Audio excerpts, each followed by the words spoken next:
சாண்டில்யன் அவர்களின் சிறுகதை கோழை சோழன்.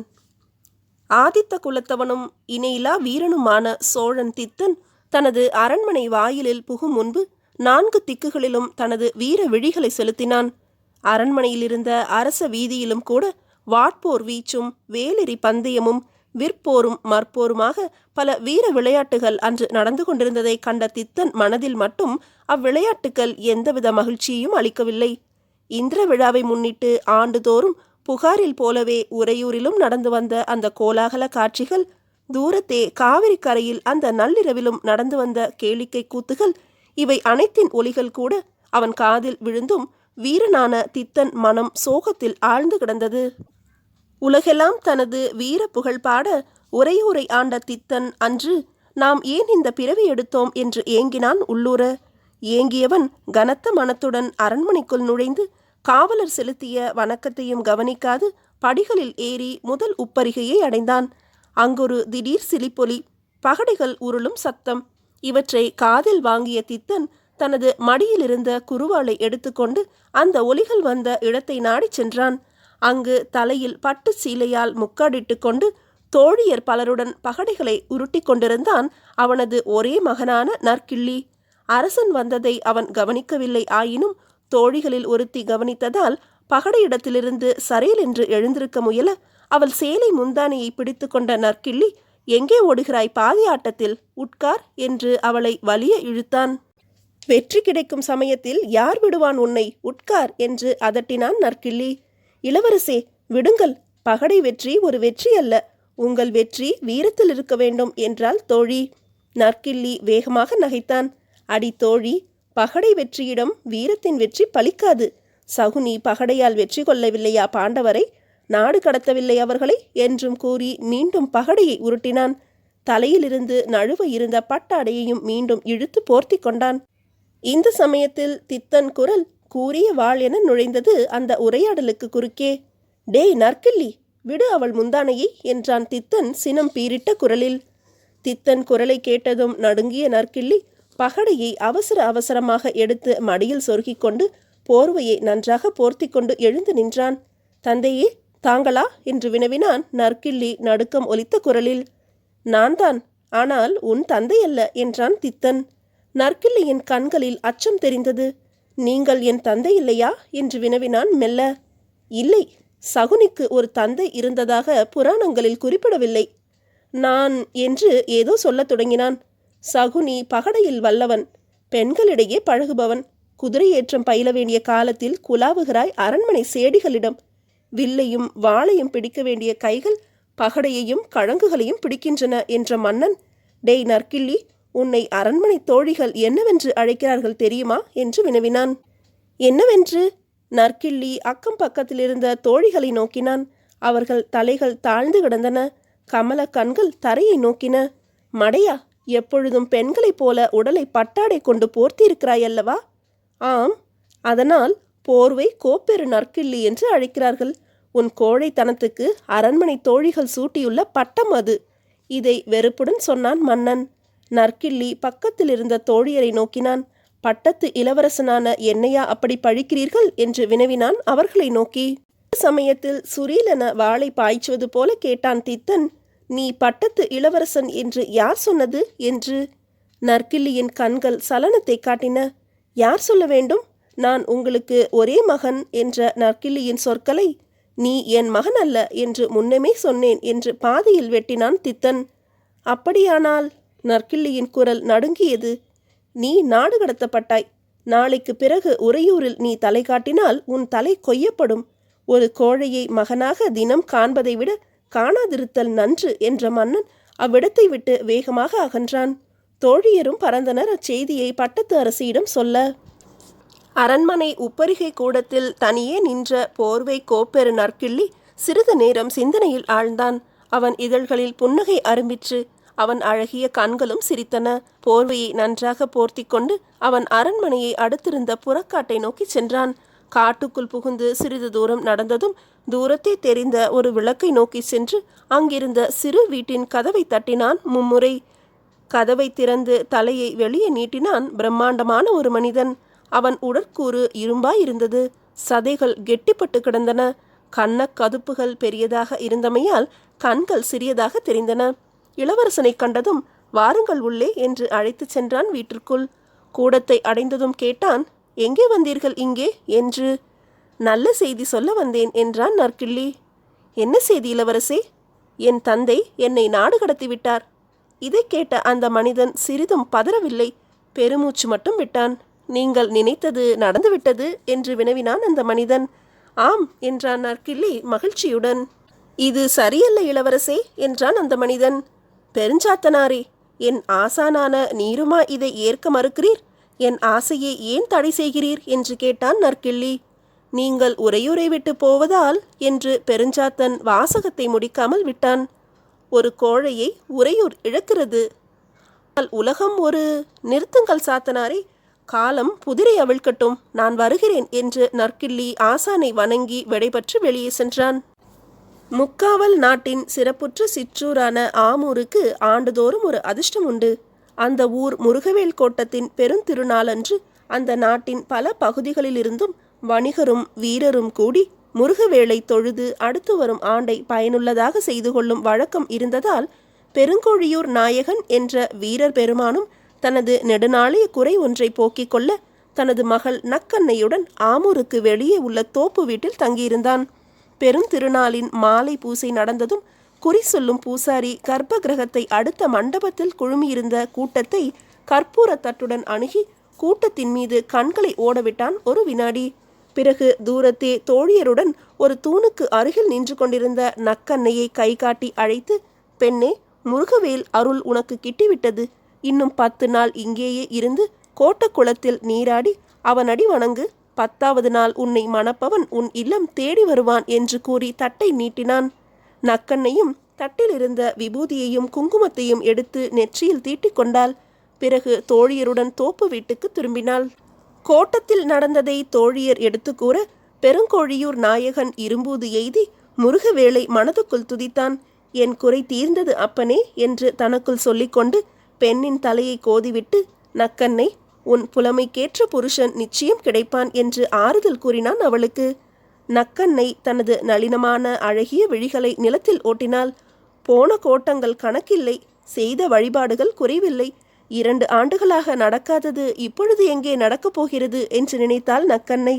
இருப்பினும் தந்தையிடம் பதில் பேசாது இடைத்துவள அழகு நடை நடந்து உள்ளே சென்றாள். ஆனால் பூசாரி சொன்னது போல அடுத்த நாளும் அதற்கு அடுத்த நாளும் முருகவேலின் கோட்டத்துக்கு சென்றாள்.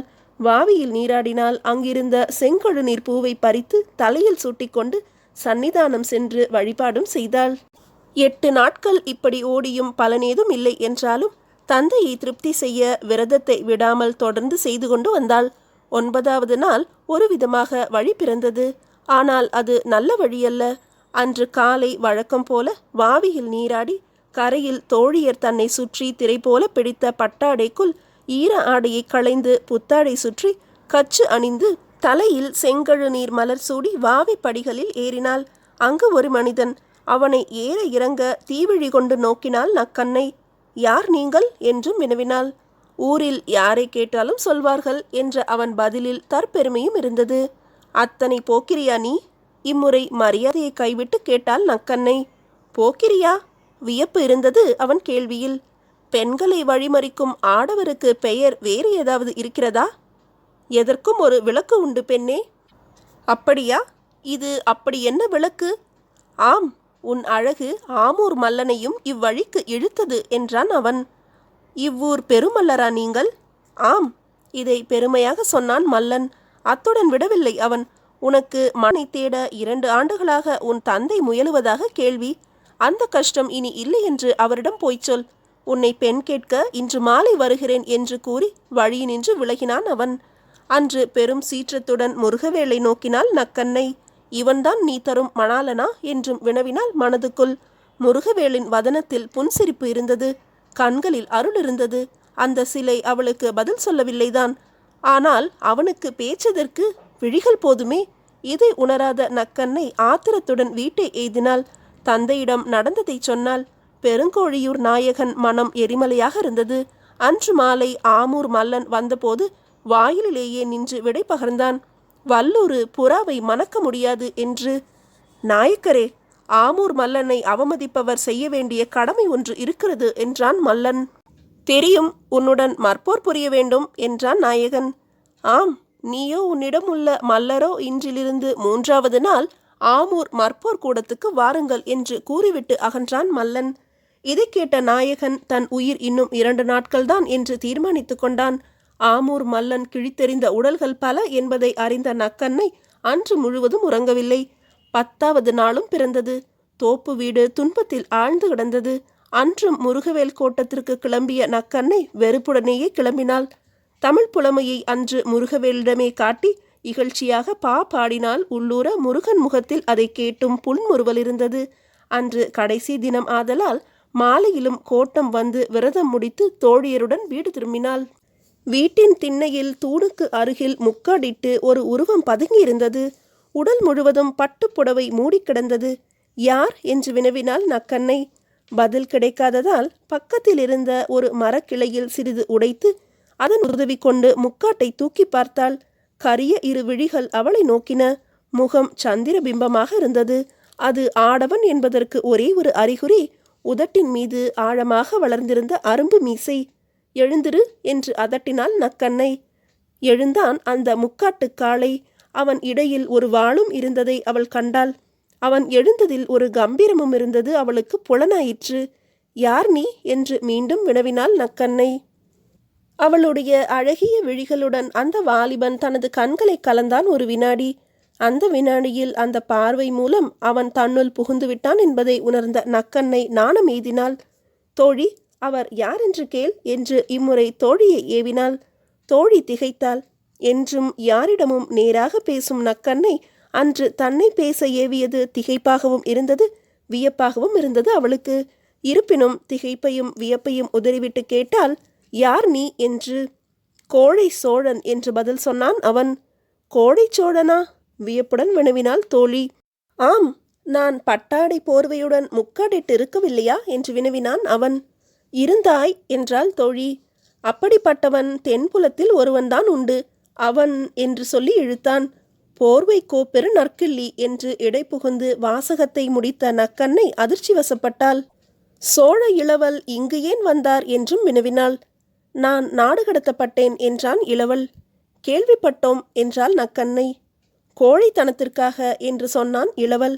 நக்கண்ணையின் மனம் குழம்பியது. அவன் முகம் கோழையின் முகமாக தெரியவில்லை அவளுக்கு. கண்களும் கோழையின் கண்கள் அல்ல என்பது அவள் புலமை உள்ளத்திற்கு புலனாயிற்று. ஆகவே உள்ளே வாருங்கள் என்று அழைத்து சென்றாள். உள்ளே பெருங்கோழியூர் நாயகன் சோழ இளவலை தகுந்த மரியாதையுடன் எதிர்கொண்டான். மஞ்சத்தில் உட்கார வைத்து எதிரில் நின்று கொண்டான். என்ன ஆணை என்றும் கேட்டான். நாயகரே, ஒரு உதவி வேண்டும் என்றான் சோழ இளவல். உத்தரவிடுங்கள். நாளை காலையில் நீர் ஆமூர் மல்லனிடம் செல்லுங்கள். சரி, சென்று நான் அவனுடன் மற்போர் புரிய விரும்புவதாக சொல்லுங்கள். இதை கேட்ட நாயகன் திகிலடைந்தான். இளவரசே, வேண்டாம், இது வேண்டாம் என்றான். ஏன்? அவன் உங்களை கிழித்து போட்டு விடுவான். நாயகரே, சொல்லுங்கள் இளவரசே, போரில் மரிப்பது நல்லதா, கோழையாக வாழ்வது நல்லதா? இதற்கு நாயகன் பதில் சொல்லவில்லை. ஏன் மரிக்க இஷ்டப்படுகிறீர்கள் என்று முடிவில் கேட்டான். நக்கண்ணையின் நளின விழிகளுக்காக. அவளை நேற்று வாவிக்கரையில் அவமதித்தான் மல்லன். ஆம், என்னையும் போருக்கு அழைத்தான். உங்களுக்கு பதில் நான் செல்கிறேன். நற்கிள்ளியின் பதில் உறுதியாக இருந்தது. இந்த வினோதத்தை கேட்டு மறுநாள் ஆமூரே நகைத்தது. போர்வை கோப்பெரு நற்கிள்ளி மாள ஆமூருக்கா வர வேண்டும் என்று ஊர் பெரியவர்கள் சிரித்தார்கள். பெண்கள் கூட நகைத்தார்கள். இந்த மற்போர் நடைபெறாது, சமயத்தில் நற்கிள்ளி ஓடிவிடுவான் என்று பலரும் சொன்னார்கள். ஆனால் குறிப்பிட்ட நேரத்தில் போர்வையை போர்த்தி கொண்டு ஊர் மத்தியில் இருந்த மற்போர் கூடத்துக்கு வந்து சேர்ந்தான் நற்கிள்ளி. மக்கள் அவனை வியப்புடன் பார்த்தார்கள். ஆமூர் மல்லன் எல்லோரும் கேட்க கூவினான், ஐயோ சோழ மகனே, விதி உன்னை பிடரியை பிடித்து உந்த இங்கு வந்து விட்டாய், வேண்டுமானால் ஓடிவிடு என்று. பெருநற்கிள்ளி மெல்ல போர்வை எடுத்தெறிந்தான் தனது உடலின் மீதிருந்து. உள்ளே சல்லடம் மட்டுமே தரித்திருந்த அவன் தேக காந்த இளமை விழிகளில் இருந்த அசட்டை இவற்றை கண்டு மக்கள் இந்த வயதில் இவனுக்கு ஏன் இந்த விதி என்று கேட்டார்கள். சிலர் பெருங்கோழியூர் நாயகனை தூற்றினார்கள். இந்த சிறு பிள்ளையை இவன் ஏன் காவு கொடுக்கிறான் என்று. இவை அனைத்தும் சற்று எட்ட இருந்த பனைமரத்தில் சாய்ந்திருந்த நக்கண்ணையின் காதில் விழ அவள் தனது நளின நயனங்கள் பணிப்ப நின்றாள். ஆனால் மற்போர் துவங்கியதும் விழிகளை துடைத்து கொண்டாள். வேதனை இருந்த இடத்தை வியப்பு ஆட்கொண்டது. ஆமூர் மல்லன் மும்முறை இளவலை பிடித்தான் தனது முரட்டு பிடியில். மும்முறையும் மிக லாவகமாக நழுவினான் நற்கிள்ளி. 4ஆம் முறை இருவரும் அணுகிய போது பிடித்தவன் ஆமூர் மல்லன். நற்கிள்ளியின் மெல்லிய கைகள் மல்லன் கரங்களை புது பாணியில் சுழற்றி மடக்கி பிடித்தன. திடீரென அக்கைகள் திரும்பிய வேகத்தில் மல்லன் இருமுறை சுழன்றான். இந்த புது பிடியை கண்டிராத மல்லன் இதயத்தில் சந்தேகம் எழுந்தது. இவன் உண்மையில் கோழைதானா, சோழன் மகன்தானா என்ற கேள்விகள் சித்தத்தில் பிறந்தன. ஆகவே தனது வலிமையெல்லாம் உபயோகிக்க நெருங்கினான் இளவலை. இளவலும் தயாராக நின்றான். இம்முறை கால் உதைப்பில் ஈடுபட்டான் மல்லன். அதை எதிர்பார்த்த நற்கிள்ளி சற்று விலகி தனது காலால் அவன் கணுக்காலுக்கு மேலே உதைக்க மல்லன் மண்ணில் புரண்டான். அடுத்த வினாடி யானை மீது பாயும் சிங்கம் போல பாய்ந்த இளவரசன் மல்லன் மார்பில் தன் காலை ஊன்றி அவன் தலையை எடுத்து பிடித்து, இது உன் மமதைக்கு, இது என் வீரத்துக்கு, இது நக்கண்ணையை வழிமறித்ததற்கு என்று மும்முறை தரையில் மோதிவிட்டு எழுந்தான். மல்லன் வாயில் இரத்தம் வந்தது. அத்துடன் ஒரு பெருமூச்சும் வந்தது. அத்தோடு அவன் உயிரும் பிரிந்தது. ஆமூர் மக்கள் பிரமை பிடித்து நின்றனர். ஏதும் நடவாதது போல சல்லடத்துடனும் உடம்பில் புழுதியுடனும் நக்கண்ணை நின்றிருந்த பனைமரத்தை நோக்கி நடந்தான் நற்கிள்ளி. அத்தனை புழுதியுடன் அவளை தழுவியும் கொண்டான். நக்கண்ணை மறுக்கவில்லை. நகர் மக்கள் காண அவன் உடற்புழுதிகளை புடவை தலைப்பால் துடைத்தாள். மகன் நாடு கடத்தப்பட்ட ஓராண்டுக்கு பின்னர் பெருஞ்சாத்தன் இல்லத்தை அடைந்த சோழ மன்னன் தித்தன், பெருஞ்சாத்தனாரே, என் மகன் ஆமூர் மல்லனை கொன்றுவிட்டானாம் என்றான். ஆம் என்றார் பெருஞ்சாத்தனார். அப்படியானால் அவனுக்கு மற்போர் கற்றுக் கொடுத்தது யார் என்று வினவினான் மன்னன். நான் தான். விற்போரும் தெரியுமா? சகலமும் தெரியும். அப்படியானால் அவன் கோழையல்லவே? சிங்கத்தின் வயிற்றில் நரி எப்படி பிறக்கும் என்று கேட்டார் பெருஞ்சாத்தனார். பெருஞ்சாத்தனாரின் இக்கேள்வி மன்னனை திகைக்க வைத்தது. பிறகு கோழையாக வேடம்தான் போட்டானா நற்கிள்ளி என்று வினவினான். ஆம், உலகத்தை தனிப்பட பார்க்க விரும்பினார் இளவரசர். ஒரே மகனாதலால் நீங்கள் அனுமதிக்க மாட்டீர்கள் என்று எண்ணினார். ஆகையால் நாடகமாடினானா? ஆம். அதற்கு நீரும் உடந்தை. பெருஞ்சாத்தனார் பதில் கூறவில்லை. வாயிலில் எதையோ கண்டு விழித்தார். என்ன விழிக்கிறீர் என்று சீறினான் மன்னன். வாயிலை திறந்து கொண்டு உள்ளே நுழைந்தான் நற்கிள்ளி. அப்பா, சாத்தனாரிடம் குற்றம் காணாதீர்கள், குற்றம் என்னுடையது என்றான். தித்தன் ஒரு வினாடி தாமதித்தான். பிறகு மைந்தனை அணைத்து கொண்டு, நற்கிள்ளி, இன்று நான் புத்திர பேறு பெற்றேன் என்று கூறிவிட்டு, இனி அந்தப்புறம் சென்று விளையாடுவதில்லை என்று உறுதி சொல் என்று கையை நீட்டினான். அந்த உறுதி சொல்ல முடியாது என்றான் நற்கிள்ளி. அப்படியானால் இப்பொழுதே அந்தப்புறம் போக வேண்டும். காரணம்? இவள் என்ற இளவல் இதோ உங்கள் மருமகள் என்று கூறி வாயிலை நோக்க நக்கண்ணை அண்ணனடை நடந்து வந்து மன்னனை வணங்கினாள். மன்னன் நகைத்தான். சரி சரி, போ அந்தப்புறத்துக்கு என்றான். அன்று இரவு மணவரையிலும் நற்கிள்ளி போர்வை போர்த்தி வந்தான். புடவையை எடுத்து எறிகிறீர்களா, நான் எறியட்டுமா என்றாள் நக்கண்ணை. அது உன் தொழில் அல்ல, என் தொழில் என்று சீலையை நீக்கி பஞ்சனையை அணுகினான் நற்கிள்ளி. கோழை சோழன் இனிதே நிறைவடைந்தது.